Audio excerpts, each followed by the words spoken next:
비트코인 시장이 왜 자금이 유출되고 가격이 빠지는지 오늘 좀 전체적으로 좀 여러 가지 이유들을 다뤄드릴 건데, 지금 보시면은 한 가지 이유는 뭐냐면은 우리가 첫째형, 둘째형, 셋째형 이렇게 배웠었죠. 첫째형 누구죠? 채권 시장입니다. 자, 둘째형 주식 시장이에요. 셋째형 비트코인 시장이죠. 당연히 가정에서 첫째가 가장 중요하죠. 규모도 크고 윗물이 맑아도 아랫물도 맑아. 첫째가 채권 시장, 둘째가 주식 시장, 셋째가 코인 시장. 자, 그러면 우리 셋째랑 지금 둘째가 흔들리고 있어. 누구 때문에? 첫째 때문에. 자, 코인 이슈는 채권 시장이 왜 흔들리고 있나요? 자, 볼게요. 얼마 전에 프랑스에서는 지금 그 의회를 해산을 했었죠. 그리고 거기다가 조기 총선을 진행하고 있습니다. 6월 30일부터 진행이에요. 그러면은 프랑스의 정치권이 바뀔 수도 있다는 얘기야. 프랑스의 정치적인 불안성이 채권 시장에 반영이 되면서 프랑스 국채가 매도량이 나오면서 어디로 수요가 쏠리고 있다 지금? 독일 국채로 채권이 쏠리고 있고 수요가, 그리고 미국 달러 채권 시장으로 가고 있다. 그러면 유럽의 채권 시장이 흔들린다는 건 전체적으로 미국 채권 시장도 물론 수급은 받겠지만 글로벌 채권 시장이 흔들릴 수밖에 없다. 우리 재작년에 연말에 리스트러스 총리가 43일 만에 사임당했을 때 영국 국채가 흔들리니까 누가 흔들려요? 우리가 그냥 상식적으로 생각을 하면 영국의 국채가 흔들리니까 영국이 흔들리죠, 코인 이슈님 라고 생각하실 텐데 그렇지 않습니다. 영국의 국채를 누가 많이 들고는 있냐면 영국에 있는 중앙은행들도 많이 들고 있겠지만 미국에 있는 연기금들, 기관들, 금융기관들 얘네들도 들고 있기 때문에 영국이 채권이 흔들린다, 프랑스 채권이 흔들린다 그러면 글로벌적으로 흔들린다고 보시면 됩니다. 그래서 영국에서 막 흔들렸을 때 바이든이 막 노발대발하고 제니 옐런들이 뭐라 하고 그랬던 이유예요. 그렇기 때문에 프랑스 채권이 흔들린다는 건 결과적으로 미국 국채 시장에도 안 좋은 영향을 준다. 그럼 보시면은 독일도 흔들릴 수 있고 프랑스도 흔들릴 수 있고 안 그래도 정치적 불안성 때문에 채권 시장이 흔들려. 근데 여기다가 독일이랑 프랑스 PMI 지표가 나왔는데 거의 50을 조금 상회했죠. 안 좋게 나왔다는 겁니다. 6개월 내 최저치 50.8이 발표가 됐어요. 자, 그럼 볼게요. 야, 독일이랑 프랑스는 정치적으로도 불안한데 제조업 지표도 안 좋네.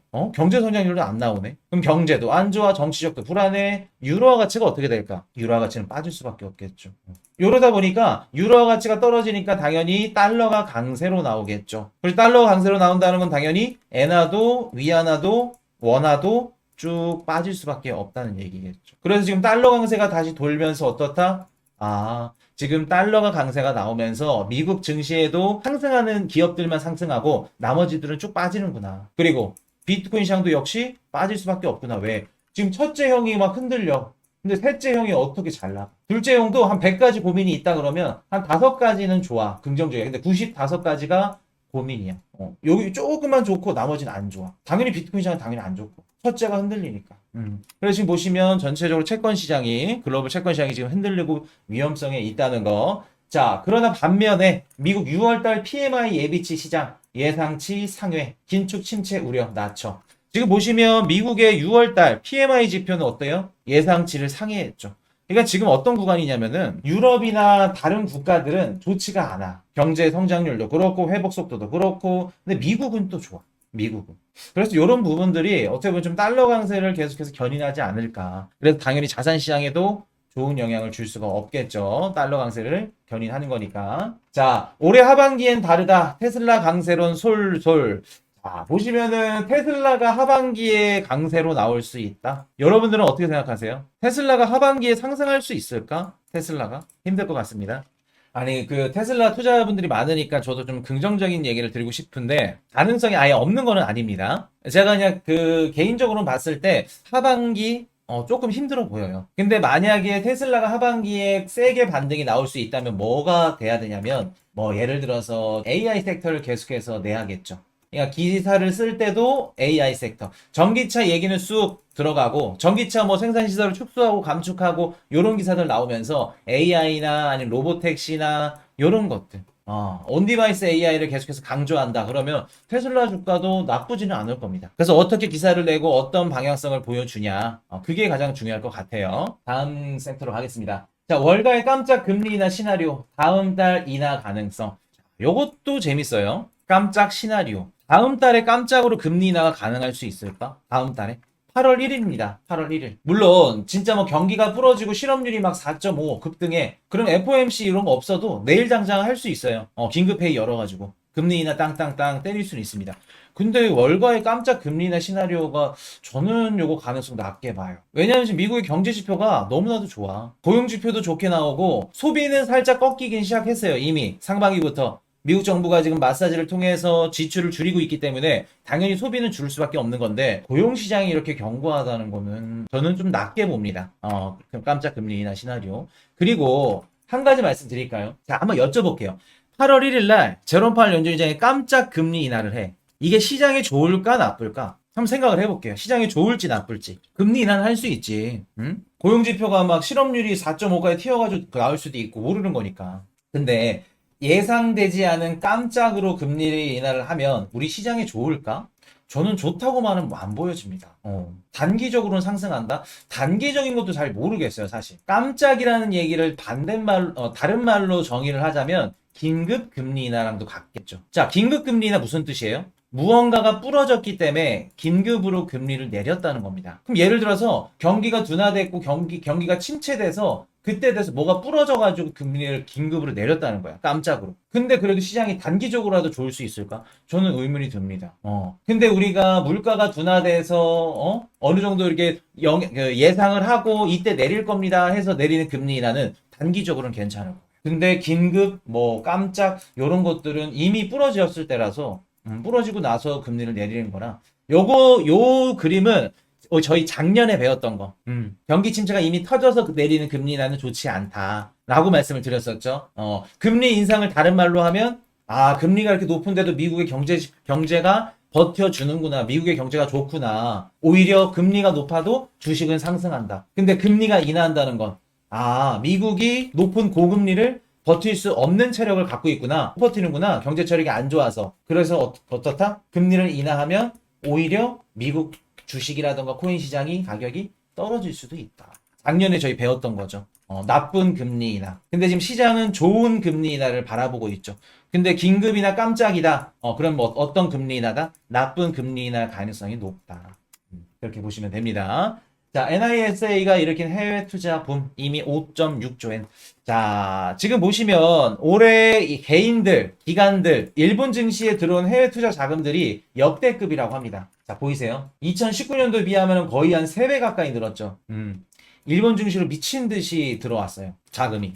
물론 왜 들어온지 이미 알고들 계시죠? 우리 한국처럼 주식 부양부터 해서 자사주 매입부터 정부가 일단은 그 일본 증시를 활성화를 시키기 위해서 계속해서 이런 제도를 계속해서 바꿔왔죠. 그리고 비과세 투자 상한을 또 올렸고, 그리고 최소 그 한 주당 구매할 수 있는 금액 커트라인을 낮춰줬고, 그래서 이렇게 주식 시장에 많이 들어왔는데, 한 가지 우리가 또 변수가 뭐냐면은, 일본 주식 시장에 들어와서 가장 많이 매수한 종목이 미쓰비시 UFJ, 요 종목입니다. EMAXIS. 미쓰비시 얘네들이 그 운영하는 요 상품. 근데 요 상품 특징이 뭐냐면, 요 상품이 이제 해외 자산을 사는, 그러니까 해외 자산에 투자하는 상품이에요. 쉽게 말해서, 이 투자 신탁, 요 상품을 사면은 60%가 미국의 주식을 삽니다. 미국의 주식을. 자, 그럼 볼게요. 일본 증시에 들어와서 미쓰비시 이 상품을 산다는 건 어디에 투자하는 거와도 같다? 엄밀히 따지면 미국에 투자하는 거와도 같다. 미국에. 자, 볼게요. 코인이슈님 5조 6,388억엔 역대급 일본 증시에 자금이 들어왔는데 엔화는 왜 엔저인가요? 밑바닥인가요? 안 이상한가요? 생각 안 해보셨어요? 일본 증시에 미친 듯이 자금이 들어왔어. 그럼 상식적으로 엔화가 강세로 가야지. 내가 원화를 갖고 일본 주식을 투자하고 싶어. 그러면 원화를 팔고 엔화를 사서 일본 주식을 사겠죠. 그럼 일본 엔화 수요가 늘어나니까 엔화가 강세로 가야 됩니다. 근데 엔화가 왜 엔저로 갈까? 방금 말씀드렸던 미쓰비시 얘네 상품이 60%를 미국 주식에 투자한다. 그러면 얘네 상품을 사러 엔화를 바꿔서 들어왔지만 다시 엔화를 갖고 달러로 바꿔서 미국 증시로 들어가죠. 그래서 엔화가 크게 상승을 할 수 없었던 겁니다. 물론 BOJ의 통화정책이나 이런 것들도 부양정책을 펼치고 이제 매입해주고 이런 그런 영향도 있지만 이제 좀 이해되세요? 그래서 일본의 금리 인상을 가장 궁금해하고 우리 시장에서 리스크가 있다고 생각하는 게 뭐냐면 미국 국채나 미국 주식시장의 자금들이 유출이 돼.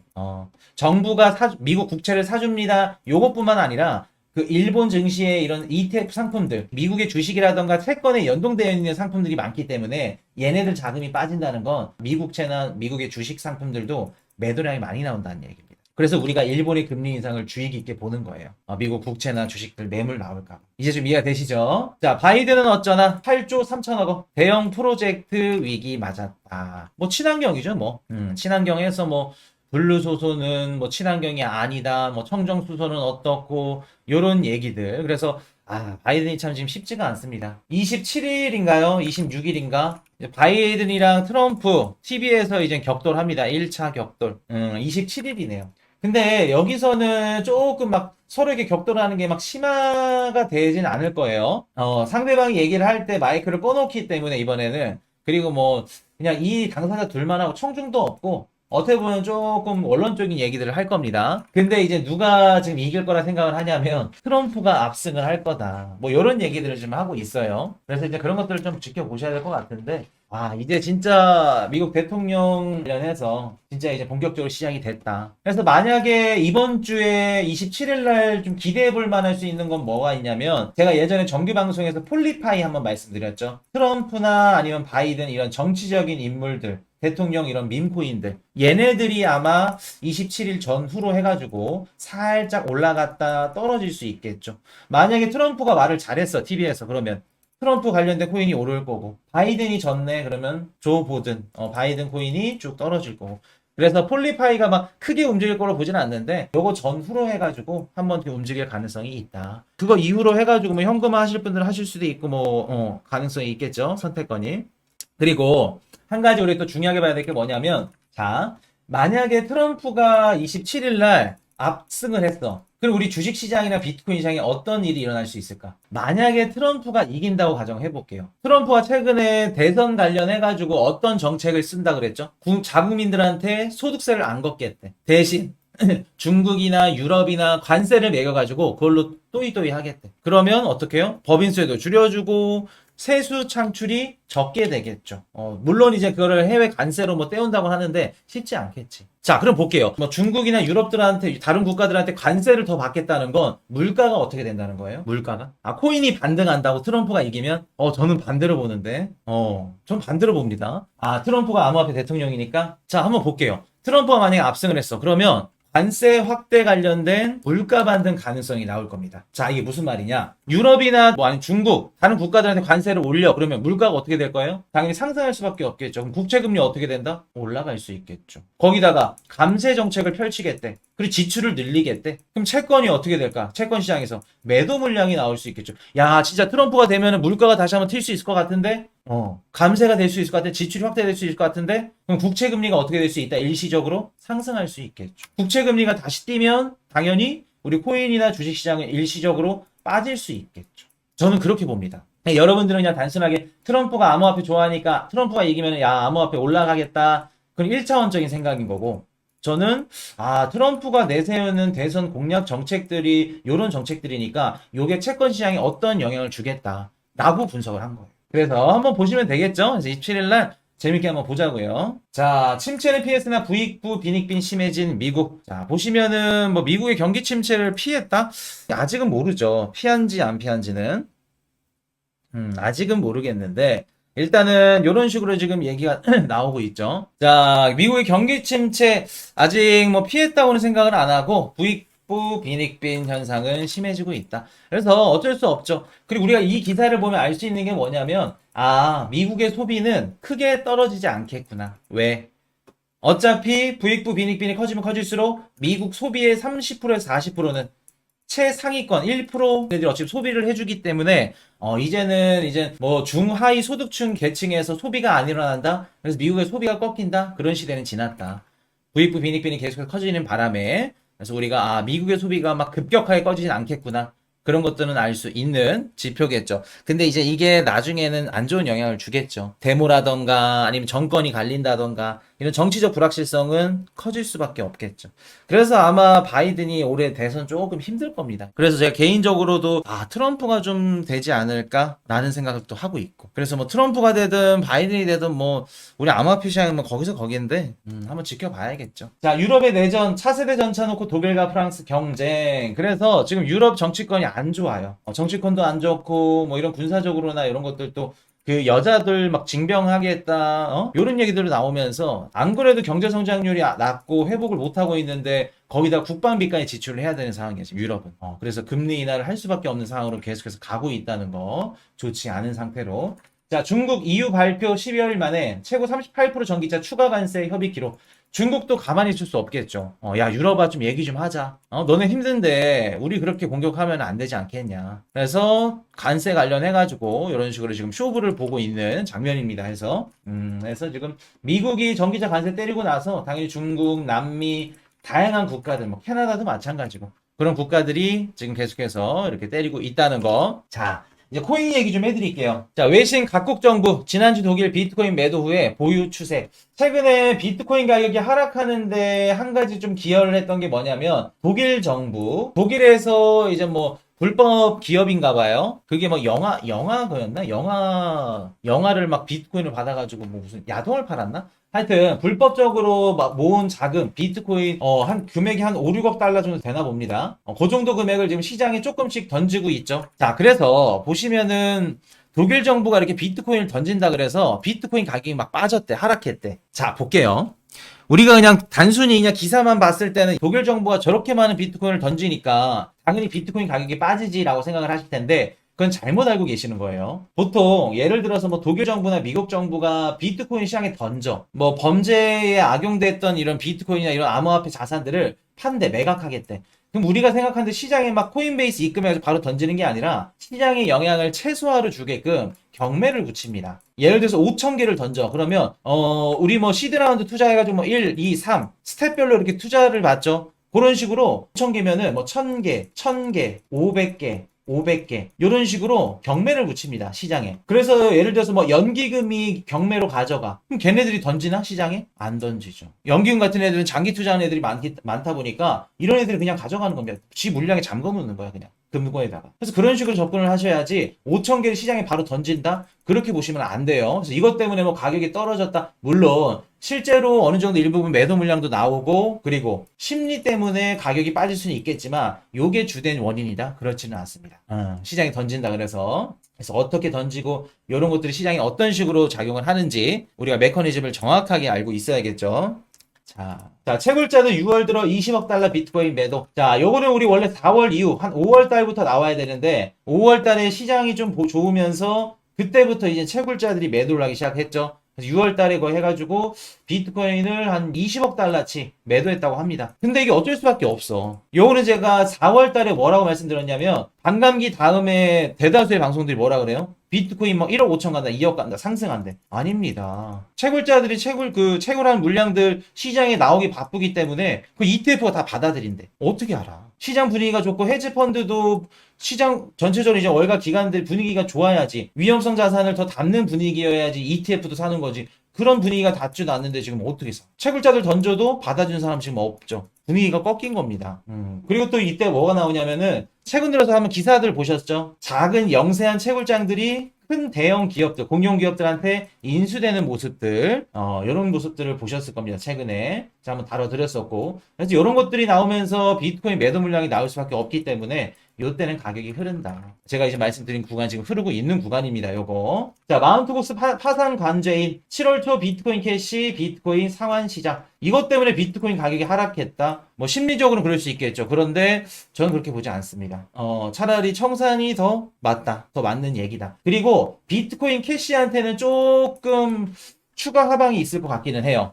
조정이 있을 수는 있습니다. 비트코인 캐시는 조금 영향을 받을 거예요. 근데 비트코인이 막 크게 직접적으로 영향을 받는다? 저는 그렇게 보지 않습니다. 자, 디지털 자산 투자 상품에서 5.8억 달러 순유출 2주 연속. 지금 기관들은 디지털 자산을 투자 안 하고 있다는 겁니다. 던지고 있다는 거예요. 자, 이 비트코인 ETF 플로우 테이블 유출세죠. 이틀 연속. 20일, 21일 유출입니다. 분위기가 좋지 않다는 거죠. 자, 6월 26일 미국 신규 주택 판매 지수 발표되고, 그리고 27일 날 미국 GDP 발표됩니다. 요거 아마 1.4, 1.3이었는데 1% 올랐네요. 0.1. 이렇게 나올 것 같습니다. 비슷할 것 같아요. 자, 6월 27일 날 신규 실업상 청구 건수 24만 건. 뭐 크게 별 차이 없어 보이네요. 28일날 PC 요거 중요합니다. 아마 2.8 아니면 2.7 나올 것 같아요. 7월 2일날 유로존 CPI, 그리고 7월 5일날 비농업 고용지수 실업률, 7월 초에 발표되는 미국의 고용지표 중요합니다. 요거 지켜보셔야 된다는 거. 그래서 요거 아마 저는 괜찮게 봅니다. 막 크게 실업률이 틀 것 같진 않아요. 중국 PPI, 미국 CPI 중요하겠죠. 요것도 좋게 나올 겁니다.